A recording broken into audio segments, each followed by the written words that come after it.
Tamil Nadu DMK's big attack on TVK chief Vijay. After Vijay calls DMK Congress loot alliance, DMK says let Vijay return tax money that he swindled. DMK says Vijay was penalized 1.5 crore for corruption. Remember, that's an ongoing case. Vijay dubs alliance a cash loot coalition, but what about his own acts is what the DMK said.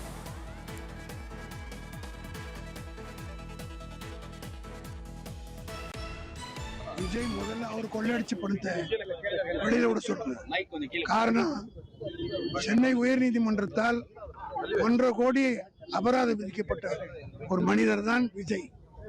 அவர் எங்களெல்லாம் பேசுறதுன்னா எங்க தகுதிக்கு நாங்கள் அவர்களாம் பதில் சொல்ல வேண்டிய அவசியம் இல்லை.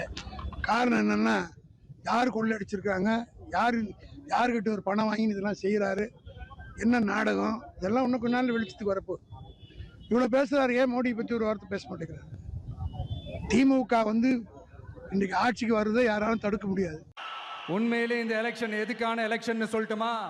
தமிழ்நாட்டு மக்களுக்கும் ஊழலுக்கும் நடக்கிற போர், தமிழ்நாட்டு மக்களுக்கும் லஞ்சத்துக்கும் நடக்கிற போர், தமிழ்நாட்டு மக்களுக்கும் இந்த நிர்வாகத்தை சரியா செய்யாத இந்த திமுக அரசுக்கும் நடக்கிற போர், அதாவது தமிழ்நாட்டு மக்களுக்கும் உங்க ஆட்சிக்கும் நடக்கிற போர், தமிழ்நாட்டு மக்களுக்கும் ஸ்டாலின் சாருக்கும் நடக்கிற போர்.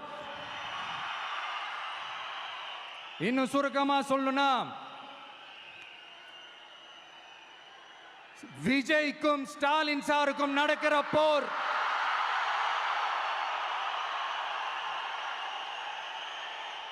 இதுக்கு நடுவுல இந்த என்டிஏ, டெல்லி, இதெல்லாம் என்ன லாஜிக்னே புரிய மாட்டேங்குது சார்.